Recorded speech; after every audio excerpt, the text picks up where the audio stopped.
കൂട്ടക്കൊല നടന്നതിന്റെ പിറ്റേന്ന് മൈതാനത്തിലെത്തിയ ഭഗത് സിംഗിന് അവിടുത്തെ കാഴ്ചകൾ കണ്ട് സഹിക്കാൻ പറ്റില്ല.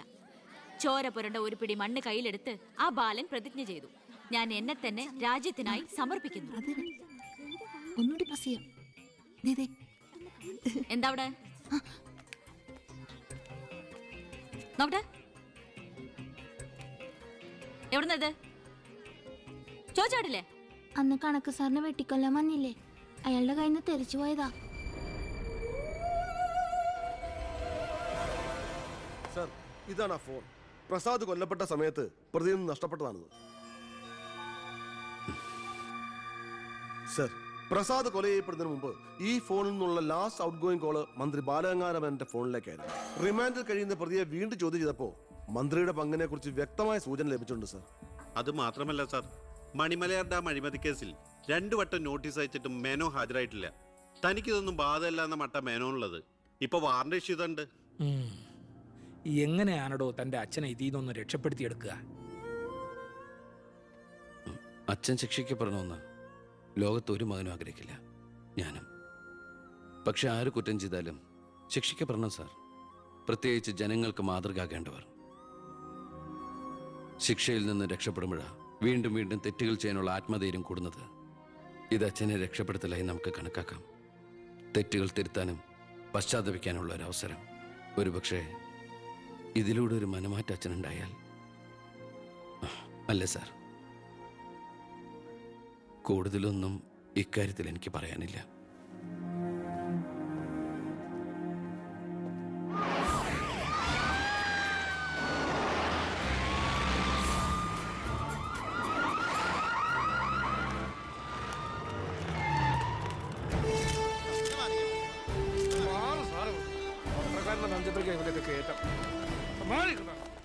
നിങ്ങളോട് വെയിറ്റ് ചെയ്യൂ സർ. അച്ഛാ, ഹർഷം വരുന്നു. അച്ഛാ, മുഖ്യമന്ത്രിയുടെ ഓർഡർ കൈ കിട്ടി അല്ലേ? അച്ഛനെ അറസ്റ്റ് ചെയ്യാൻ മരുമകന് ഡ്യൂട്ടി. അവറാച്ചൻ കളിക്കട്ടോ, കളി അവിടെ വരെ പോകുന്ന കാണാം നമുക്ക്. അച്ഛനെ കോടതിയിലേക്ക് കൊണ്ടുപോയാൽ മതി. ജാമ്യത്തിനുള്ള ഏർപ്പാടൊക്കെ ഞാൻ ചെയ്തിട്ടുണ്ട്. വക്കീലുമായി ജോസ്പേട്ടൻ കോടതി വെയിറ്റ് ചെയ്യാ. നീ എങ്ങനെ എന്നെ കൊണ്ടുപോകുന്നത്? കാറിൽ ഫോളോ ചെയ്താൽ മതി. കാറിലോ? എന്റെ പട്ടി വരും.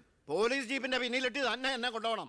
അതിനു മുമ്പ് ഈ മുറ്റത്തിട്ട് എന്നെ തല്ലി ചതയ്ക്കണം, മുടുമുണ്ട് വലിച്ചു പറിക്കണം. പിന്നെ പത്രക്കാരോ ചാനലുകാരോ ചോദിച്ചു കഴിഞ്ഞാൽ മുഖ്യന്റെ സ്പെഷ്യൽ ഓർഡർ ആണെന്നൊക്കെ പറഞ്ഞേക്കണം. ഇതൊന്നും നീ ചെയ്യണ്ട, പോലീസുകാരെ കൊണ്ട് ചെയ്യിച്ചാൽ മതി. അയ്യോ, ഓ, ഇത് മുഖ്യമന്ത്രിയെ താഴെ ഇറക്കാനുള്ള കുശാഗ്രമതി ഇല്ലേ? എന്റെ പൊന്നെ, ഞാൻ എന്തുവായി കേൾക്കുന്നത്? ഗുരു എന്നെ ഒന്ന് അനുഗ്രഹിച്ചാട്ടെ. അനുഗ്രഹമൊക്കെ അവനോട് വാങ്ങിച്ചാൽ അയ്യോ, ബുദ്ധി. കാര്യങ്ങളൊക്കെ നമ്മുടെ പോലീസുകാരോടൊന്ന് പറഞ്ഞേക്കാം. ജയ്,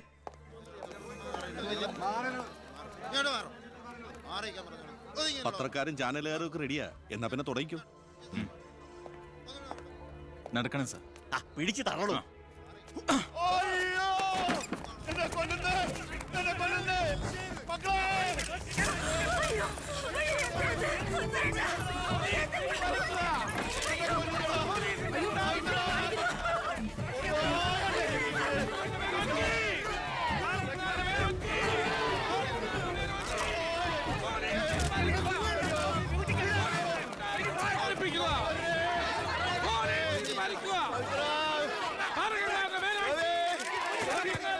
എന്ത് പോക്കറ്റമാണോ കാണിക്കുന്നത്? ഒരു മിനിസ്റ്ററല്ലേ അദ്ദേഹം? വീട്ടുകാരെ അനാവശ്യം കാണിക്കാതെ ബഹളം ഉണ്ടാക്കരുത്. ഇത് chief minister order. Chief minister order.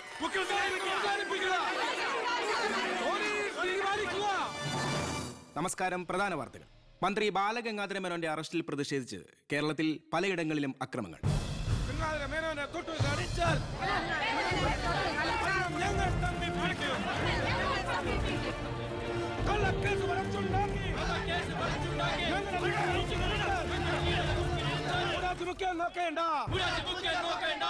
ഇപ്പോൾ കിട്ടിയത് അറസ്റ്റിലായിരുന്ന വിദ്യാഭ്യാസ മന്ത്രി ശ്രീ ബാലഗംഗാധര മേനോന് കോടതി ജാമ്യം അനുവദിച്ചു.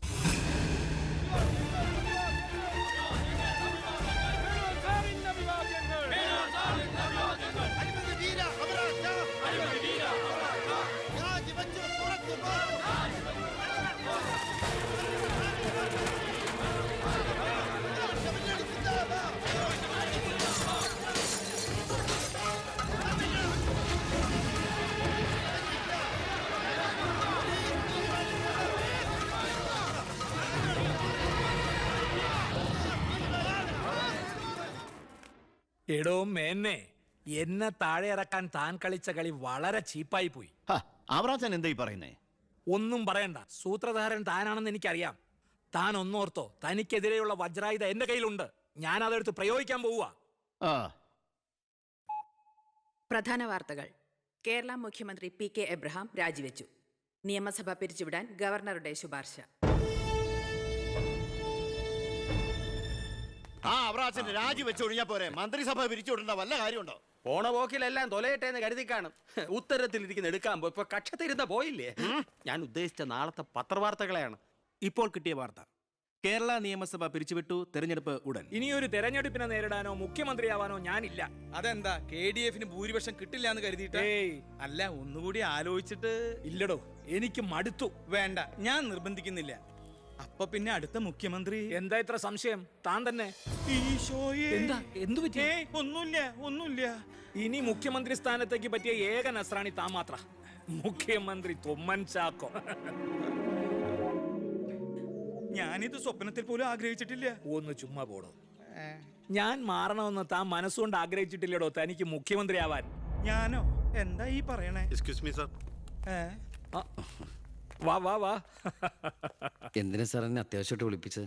സന്തോഷമുള്ള ഒരു കാര്യം പറയാനാ വിളിപ്പിച്ചത്. പറയട്ടോടോ. തന്നെ ചിറ്റാരിക്കര മണ്ഡലത്തിലെ സ്ഥാനാർത്ഥിയാക്കണമെന്ന എല്ലാവരുടെയും താല്പര്യം. എന്താ?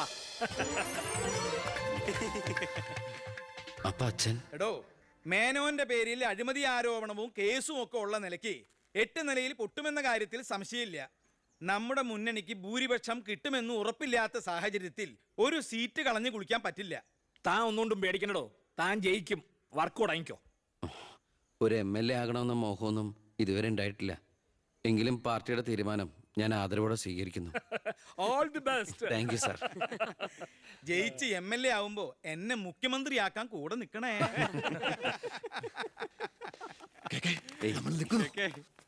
ഞാൻ ജീവിച്ചിരിക്കുമ്പോ ചിറ്റാരിക്കര മണ്ഡലത്തിൽ പുതിയൊരു സ്ഥാനാർത്ഥിയെ കുറിച്ച് ചിന്തിക്കേണ്ട കാര്യമില്ല, അത് നടക്കില്ല. കഴിഞ്ഞ 25 കൊല്ലമായിട്ട് ഞാൻ MLA ആയിരുന്നു, മന്ത്രിയായിരുന്നു. പക്ഷേ ജനത്തിന് ഇപ്പൊ തിരിച്ചറിവ് വന്നു തുടങ്ങി. എന്നെ ഓരോ സീറ്റും വിലപ്പെട്ടതാ. വാശിപ്പുറത്ത് അത് വെറുതെ പാഴാക്കി കളയരുത്. പോടാ അവിടുന്ന്. എനിക്കെതിരെ ഇതിലും വലിയ ആരോപണങ്ങൾ ഉണ്ടായിരുന്ന കാലത്തും കേരളം മുഴുവൻ ജനപക്ഷ തരംഗം ആഞ്ഞടിച്ചിട്ടും വൻ ഭൂരിപക്ഷത്തോടെ വിജയിച്ചവനായി ഈ ബാലഗംഗാധരൻ. ഇന്നിപ്പം പുളിച്ച പൗരധർമ്മം വിളമ്പുന്ന ഈ തൊമ്മിച്ചനടക്കം പലരും അന്ന് തോറ്റു തുന്നം പാടി ചരിത്രം മറക്കണം. ഞാൻ തോറ്റത് നിങ്ങളുടെ ഗ്രൂപ്പ് കാലു വാരിയതുകൊണ്ടാണ്. വേറെ ആരും അല്ലല്ലോ മേന്നെ, തന്റെ മകനല്ലേ സ്ഥാനാർത്ഥി. കൊള്ളാം, അവറാച്ചന്റെ 18ാമത്തെ അടവ് കൊള്ളാം. അച്ഛനെതിരായി മകനെ വെച്ച് കളിക്കുക. ഇതേ പിള്ളേര് കളിയല്ല. ജനപക്ഷത്തിന്റെ സ്ഥാനാർത്ഥി നിസ്സാരക്കാരനല്ല. എന്തൊക്കെ പറഞ്ഞാലും മുഖ്യമന്ത്രി രാജിവെക്കുന്ന കാര്യമല്ല.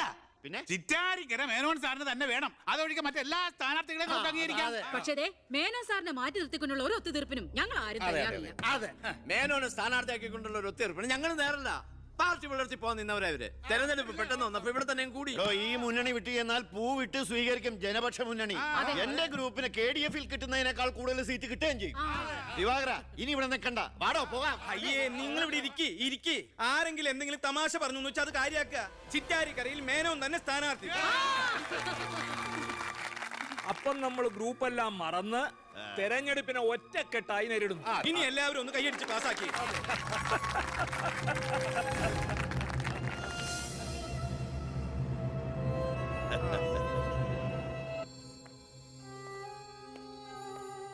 വിഷമിക്കണ്ടടോ, താൻ ചെറുപ്പമല്ലേ, ഇനി അവസരമുണ്ട് ഒരുപാട്. എനിക്കൊരു വിഷമമില്ല സാർ. ഒരു MLA ആകാൻ വേണ്ടി വ്രതം നോറ്റെടുക്കുന്ന ഒരാളല്ല ഞാൻ. അധികാരത്തിന്റെ അപ്പകഷ്ണം കിട്ടാൻ ചെയ്തു കൂട്ടിയ നെറുകേടുകളൊക്കെ പരസ്പരം മറക്കും, എല്ലാം പൊറുക്കും, എല്ലാവരും ഒന്നാക്കും. അധികാരം കിട്ടിക്കഴിയുമ്പോൾ പിന്നെയും തമ്മിൽ തെല്ലും പിരിയും. പക്ഷേ കൂടെ നിൽക്കുന്ന എന്നെ പോലുള്ള അണികൾക്ക് അത് ചിലപ്പോൾ ഉൾക്കൊള്ളാൻ കഴിഞ്ഞെന്ന് വരില്ല, എളുപ്പം ദഹിച്ചെന്ന് വരില്ല. വരട്ടെ സാർ.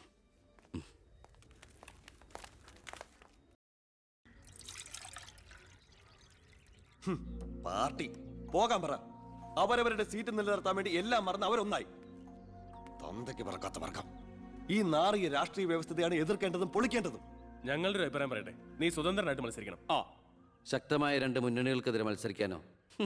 എന്നിട്ട് കെട്ടിവെച്ച കാശിന് എവിടെ പോവും? ജയിക്കാൻ വേണ്ടിട്ടല്ല, പിന്നെ യൂത്തിന്റെ പ്രതിഷേധം അറിയിക്കാനാ.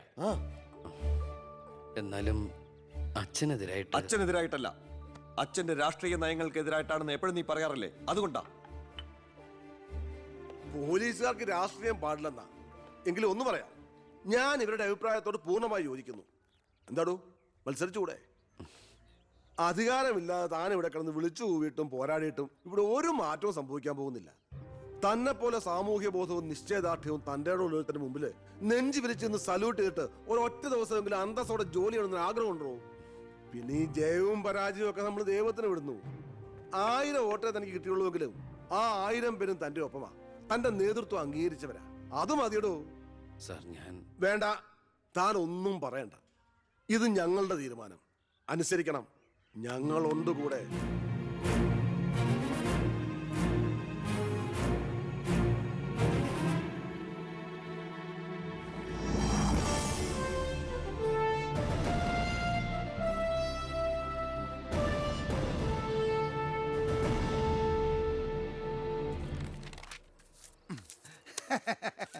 ഒരുപാട് തെരഞ്ഞെടുപ്പുകൾക്ക് ഞാൻ പോസ്റ്റർ ഒട്ടിച്ചിട്ടുണ്ട്. ഭയങ്കര രാശിയുള്ളവനാ ഞാൻ. ഞാൻ പോസ്റ്റർ ഒട്ടിച്ച ഒരു സ്ഥാനാർത്ഥിയും ഒരു ഇലക്ഷൻ ഇന്നേ വരെ ജയിച്ചിട്ടില്ല. അതെന്റെ ക്വാളിഫിക്കേഷൻ. എന്റെ അമ്മയുടെ സത്യം. 77 തെരഞ്ഞെടുപ്പിൽ ഞാൻ പോസ്റ്റർ ഒട്ടിച്ച സ്ഥാനാർത്ഥി തോമസ് ചാണ്ടി ഇടിവട്ടേറ്റ് മരിച്ചു. 84 സ്ഥാനാർത്ഥി പാണ്ടിലോറി കയറി മയ്യത്തായി. പിന്നെ മരിക്കാത്ത സ്ഥാനാർത്ഥികൾക്ക് കെട്ടിവെച്ച കാശ് പോലും കിട്ടില്ല. പിന്നെ മൈക്ക് അനൗൺസ്മെന്റിൽ ഞാൻ ബഹുമെടുക്കാനാ. മൈക്ക് അലവൻസ് അല്ല, മൈക്ക് അനൗൺസ്മെന്റ്. അതന്നെ ഞാനും പറഞ്ഞത്. എനിക്കറിഞ്ഞൂടെ? നീ എന്റെ മാനം കളയരുത് ഈശ്വര. ഇവന്റെ കെട്ടിവെച്ച കാശെങ്കിലും കൊടുത്തേക്കണേ. ഇല്ല, ഇവന്റെ കാര്യം എനിക്കറിയാൻ പാടില്ല. ഈ തെരഞ്ഞെടുപ്പിൽ ഞാൻ സ്വതന്ത്രനായി മത്സരിക്കുന്നത് ഇവിടുത്തെ രാഷ്ട്രീയ കച്ചവടക്കാരോട് ജനങ്ങൾക്കുള്ള പ്രതിഷേധം അറിയിക്കാനാണ്. എന്റെ പ്രിയപ്പെട്ട നാട്ടുകാരെ, ഈ രാജ്യത്തിൽ ജനപക്ഷ മുന്നണി സ്ഥാനാർത്ഥി സഖാവ് ജനാർദ്ദനൻ പിള്ളയ്ക്ക് അരിവാൾ അടയാളത്തിൽ വോട്ട് രേഖപ്പെടുത്തി. പ്രിയപ്പെട്ട വോട്ടർമാരെ, KDF-ന്റെ ശക്തനായ സ്ഥാനാർത്ഥി ശ്രീ ബാലഗംഗാധര മേനോന് ശാന്തിയുടെയും സമാധാനത്തിന്റെയും ചിഹ്നമായ അമ്പും വില്ലും അടയാളത്തിൽ നിങ്ങളുടെ വിലയേറിയ വോട്ടുകൾ രേഖപ്പെടുത്തി വമ്പിച്ച ഭൂരിപക്ഷത്തോടെ വിജയിപ്പിക്കുവാൻ അപേക്ഷിക്കുകയാണ്, അഭ്യർത്ഥിക്കുകയാണ്. ജനാധിപത്യ വിശ്വാസികളെ, നാട്ടുകാരെ, അഴിമതിക്കാരെയും കൊള്ളക്കാരെയും ഈ നാട്ടിൽ നിന്ന് എത്രയും പെട്ടെന്ന് കെട്ടുകെട്ടിക്കുന്നതിന് യുവത്വത്തിന്റെ പ്രതീകമായ കൃഷ്ണകുമാറിന് നമ്മുടെ ദേശീയ മൃഗമായ സിംഹം, ഒന്നും മിണ്ടാണ്ടിരിക്കും, അതെന്നെ ഞാൻ പറയാൻ പോണത്. നമ്മുടെ ദേശീയ മൃഗമായ കടുവയുടെ സ്വന്തം ചേട്ടനായ സിംഹം അടയാളത്തിൽ വോട്ടുകൾ രേഖപ്പെടുത്തി വിജയിപ്പിക്കണമെന്ന് അഭ്യർത്ഥിക്കുകയാണ്, അപേക്ഷിക്കുകയാണ്. ഇലക്ഷൻ ഫണ്ടിലേക്ക് സംഭാവനയായി കിട്ടിയ പണം മുഴുവൻ എടുത്ത് ഇളവാക്കേണ്ട കാര്യമൊന്നുമില്ല. അല്ലാതെ തന്നെ അച്ഛൻ ജയിക്കും, ഉറപ്പാ. അത് ശരിയാ. ഇനി അഥവാ തോറ്റാ തന്നെ ആ പണം എന്തെങ്കിലും സൈഡ് ബിസിനസിന് ഉപകരിക്കും. പിസ കച്ചവടോ കുഴൽപ്പണമോ. തോൽവി എന്ന വാക്ക് എന്റെ ചരിത്രത്തിലില്ല. സ്കൂളിൽ പോകാത്തോണ്ട് അവിടെയും തോറ്റിട്ടില്ല. ഞാൻ ഉദ്ദേശിച്ച എന്നെ തന്നെയാ. വന്നല്ലോ എതിർകക്ഷി. അയ്യോ, ദേ അങ്ങോട്ട് കൊടുക്കടി. വോട്ട് ചോദിച്ച് തെണ്ടി തെരിഞ്ഞ് ക്ഷീണിച്ച് വന്നിരിക്കുക. കുടുംബത്തിന് മാനക്കേടുണ്ടാക്കാനും പത്രക്കാർക്ക് കഥകൾ ഉണ്ടാക്കാനും കോമാളി വേഷം കിട്ടി ഇറങ്ങിയിരിക്കുക. സംശയമുണ്ടോ? കഷ്ടാൽ കഷ്ടം. അച്ഛനെ കിട്ടേണ്ട കുറച്ച് വോട്ടുകൾ പിടിക്കുമായിരിക്കും, എന്നിട്ട് ജയിക്കൂ. അതുമില്ല. അതുകൊണ്ട് ആർക്കാ നേട്ടം? ജനപക്ഷ മുന്നണിക്ക്. യവൻ കാരണം ആർക്കും ഒരു ഗുണം കിട്ടില്ല. ഇവനൊക്കെ ആര് വോട്ട് കൊടുക്കാനാ? ഈ കുടുംബത്തിന് പോലും ഒരു വോട്ട് കിട്ടിവിടാനൊക്കെ. ഇവിടുന്ന് ഒരു വോട്ട് എനിക്ക് ഉറപ്പുണ്ട്. എന്റെ അമ്മയുടെ അല്ലേ? അമ്മയുടെ വോട്ട് ചോദിക്കാൻ വന്നേക്കണം. വോട്ട് ചോദിക്കാൻ വന്ന മകനെ ആട്ടിപ്പായിക്കണ്ടായിരുന്നു. സുഹൃത്തുക്കളെ, നിങ്ങൾക്ക് എല്ലാവർക്കും അറിയാം, കഴിഞ്ഞ 25 വർഷമായിട്ട് എന്റെ നാട്ടുകാർ എനിക്ക് തീരെഴുതി തന്നിട്ടുള്ള മണ്ഡലമാണ് ചിറ്റാരിക്കര. അതൊരു പോരായ്മ തന്നെയാണ്. അതെ അതെ, എന്ന് എതിർ പാർട്ടിക്കാർ പറയുമെന്ന് ഞാൻ ഉദ്ദേശിച്ചത്. ചിറ്റാരിക്കരയിൽ നിന്നും കേരളക്കര മൊത്തം KSRTC ബസ് സർവീസ് ഇല്ലേ? ഗതാഗത മന്ത്രിയായിരുന്നപ്പോ ഞാൻ ചെയ്തതാ ഈ നാടിന് വേണ്ടി ഇതൊക്കെ. ഇനി ഈ നാട്ടിലെ പട്ടിണിപ്പാവങ്ങൾക്ക് വേണ്ടി ഒരു എയർപോർട്ട്, അതാണ് എന്റെ സ്വപ്നം. പട്ടിണി പാവങ്ങൾക്ക് എയർപോർട്ട് അത്യാവശ്യമല്ലേ? ലണ്ടനിൽ പോവാൻ, അതെന്തിന്? വെളിക്കിരിക്കാൻ. ഈ നാടിനെ സ്വർഗതുല്യമാക്കാൻ നിങ്ങൾ എന്നെ വിജയിപ്പിച്ച് മന്ത്രിയാക്കി ചിറ്റാരിക്കരയുടെ പാരമ്പര്യം നിലനിർത്തണമെന്ന് ആഹ്വാനം ചെയ്തുകൊണ്ട് നിർത്തുന്നു. ജയ് ഹിന്ദ്. അടുത്തതായി 2 പ്രമുഖ മുന്നണി സ്ഥാനാർത്ഥികൾക്കെതിരെ സ്വതന്ത്രനായി മത്സരിക്കുന്ന ബി കൃഷ്ണകുമാറിന് എന്താണ് പറയാനുള്ളത് നമുക്ക് നോക്കാം. സ്വന്തം അച്ഛനെതിരെ മത്സരിക്കുന്നതാണോ ഇല്ലടോ? പ്രിയമുള്ളവരെ, ബഹുമാന്യരായ എന്റെ 2 എതിർ സ്ഥാനാർത്ഥികളുടെ മോഹനസുന്ദര വാഗ്ദാനങ്ങളും വീരവാദങ്ങളും നിങ്ങൾ കേട്ടുകഴിഞ്ഞു. നടക്കാത്ത വാഗ്ദാനങ്ങൾ നൽകി നിങ്ങളെ വഞ്ചിക്കാൻ ഞാൻ തയ്യാറല്ല. പക്ഷേ ഒരു കാര്യം നിങ്ങളെ അറിയിക്കാൻ ഞാൻ ഈ അവസരം ഉപയോഗിക്കുകയാണ്. ശക്തമായ 2 മുന്നണികൾക്കെതിരെ മത്സരിക്കുന്ന ഒരു സ്വതന്ത്ര സ്ഥാനാർത്ഥിയാണ് ഞാൻ. വിജയ സാധ്യത വളരെ കുറവായി എനിക്ക് ഇവിടുത്തെ പല പ്രമുഖ വ്യവസായികളും പ്രമാണിമാരും കുറച്ച് പാരിതോഷികങ്ങൾ തന്നിട്ടുണ്ട്.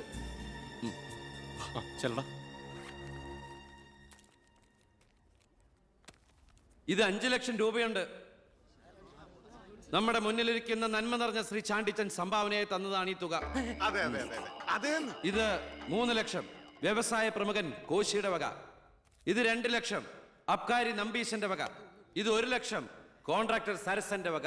വിജയ സാധ്യത ഒട്ടുമില്ലാത്ത എനിക്ക് ഇത്രയൊക്കെ കിട്ടിയിട്ടുണ്ടെങ്കിൽ വിജയത്തിന്റെ തൊട്ടടുത്ത് നിൽക്കുന്ന എന്റെ എതിർ സ്ഥാനാർത്ഥികൾക്ക് എത്രയൊക്കെ കിട്ടി കാണും.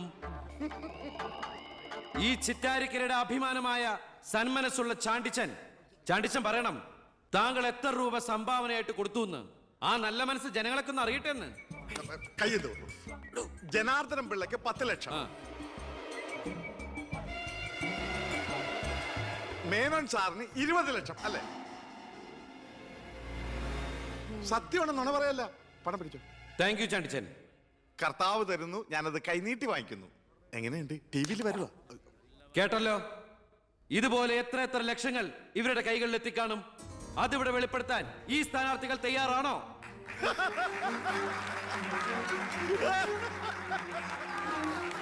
ബഹുമാന്യരെ, ഈ പണം കൊണ്ട് എന്റെ പോസ്റ്ററുകൾ അച്ചടിച്ച് ഈ മണ്ഡലം മുഴുവൻ ഒട്ടിക്കാം, ബാനറുകൾ കെട്ടാം, വോട്ടുകൾ വിലയ്ക്ക് വാങ്ങാം. പക്ഷേ ഞാനത് ചെയ്യില്ല.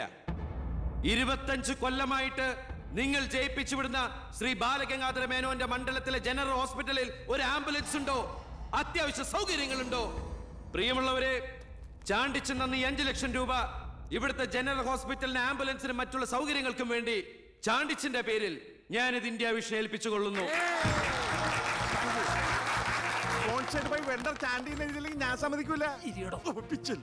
സുഹൃത്തുക്കളെ, ബാക്കിയുള്ള ഈ തുക പാവപ്പെട്ട കുട്ടികളുടെ പഠിപ്പിനും ഭക്ഷണത്തിനും അതുപോലെ ആരോരുമില്ലാത്ത വൃദ്ധജനങ്ങളുടെ സൗജന്യ ചികിത്സയ്ക്കുമായി ഈ തുക തന്ന ആളുകളുടെ പേരിൽ തന്നെ ഞാനിത് ഇന്ത്യ വിഷന് കൈമാറുന്നു. ജയ് ഹിന്ദ്.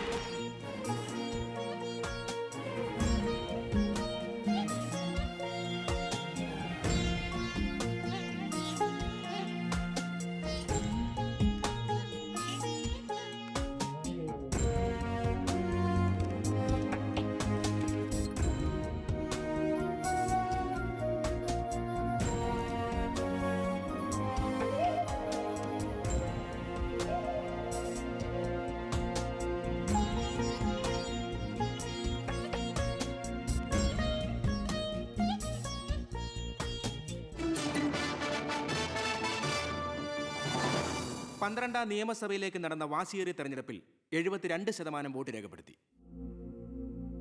വിവിധ കൗണ്ടിംഗ് സെന്ററുകളിലായി രാവിലെ 8 മണിക്ക് തന്നെ വോട്ടെണ്ണൽ ആരംഭിച്ചു. ആകെയുള്ള 140 സീറ്റുകളിൽ ഫലമറിഞ്ഞ 120 മണ്ഡലങ്ങളിൽ KDF 61, ജനപക്ഷ മുന്നണി 59 സീറ്റ് നേടിയിട്ടുണ്ട്. കേരളത്തിലെ മുന്നണി സമവാക്യങ്ങളെ അട്ടിമറിക്കാൻ പോകുന്ന പുതിയൊരു രാഷ്ട്രീയ ധ്രുവീകരണത്തിനുള്ള സാധ്യതയാണ് ഇപ്പോൾ നമ്മുടെ മുന്നിലുള്ളത്. ഒരുപക്ഷെ കേരളത്തിലെ അടുത്ത മന്ത്രിസഭ ഒരു തൂക്ക് മന്ത്രിസഭയായിരിക്കും. ഹലോ, എണ്ണിത്തീരാറായോ? ജനപക്ഷ മുന്നണി സ്ഥാനാർത്ഥി 4612 വോട്ടിന് അച്ഛൻ ലീഡ് ചെയ്യുന്നുണ്ട്. അടുത്ത CM അച്ഛൻ തന്നെ. ഇപ്പോൾ കിട്ടിയ വാർത്ത, പുതുശ്ശേരി മണ്ഡലത്തിൽ KDF സ്ഥാനാർത്ഥി തൊമ്മൻ ചാക്കോ 4000 വോട്ടുകൾക്ക് വിജയിച്ചു. ഇത്തവണയും ഭരണം ലഭിച്ചാൽ KDF-ൽ മുഖ്യമന്ത്രിയാകാൻ സാധ്യതയുള്ള ആളാണ് തൊമ്മൻ ചാക്കോ. വയനാട് ജില്ലയിലെ സംവരണ സീറ്റിൽ KDF സ്ഥാനാർത്ഥിയും ആദിവാസി നേതാവുമായ ശ്രീ പൊറ്റക്കുഴി ചെല്ലപ്പൻ തെരഞ്ഞെടുക്കപ്പെട്ടു. ഇപ്പോൾ കിട്ടിയ വാർത്ത, ചിറ്റാരിക്കര മണ്ഡലത്തിലെ വോട്ടെണ്ണൽ പൂർത്തിയായി. സംസ്ഥാനം ഏറെ ഉറ്റുനോക്കിയ മണ്ഡലമായിരുന്നു ചിറ്റാരിക്കര. മുൻ മന്ത്രിയും KDF സ്ഥാനാർത്ഥിയുമായ ശ്രീ ബാലഗംഗാധര മേനോൻ മുന്നിട്ട് നിന്നിരുന്നുവെങ്കിലും ഇപ്പോൾ 3ാം സ്ഥാനത്തേക്ക് പിന്തള്ളപ്പെട്ടു. ഇരു മുന്നണികളെയും പരാജയപ്പെടുത്തി സ്വതന്ത്ര സ്ഥാനാർത്ഥി P. കൃഷ്ണകുമാർ വിജയിച്ചിരിക്കുന്നു. KDF-ന്റെ സജീവ പ്രവർത്തകനും യൂത്ത് വിങ്ങിന്റെ ജില്ലാ സെക്രട്ടറിയുമായിരുന്ന കൃഷ്ണകുമാർ തെരഞ്ഞെടുപ്പ് പ്രഖ്യാപന വേളയിലാണ് രാഷ്ട്രീയ അഭിപ്രായ ഭിന്നതയെ ചൊല്ലി സ്വതന്ത്രനായി മത്സരിക്കാൻ തീരുമാനിച്ചത്.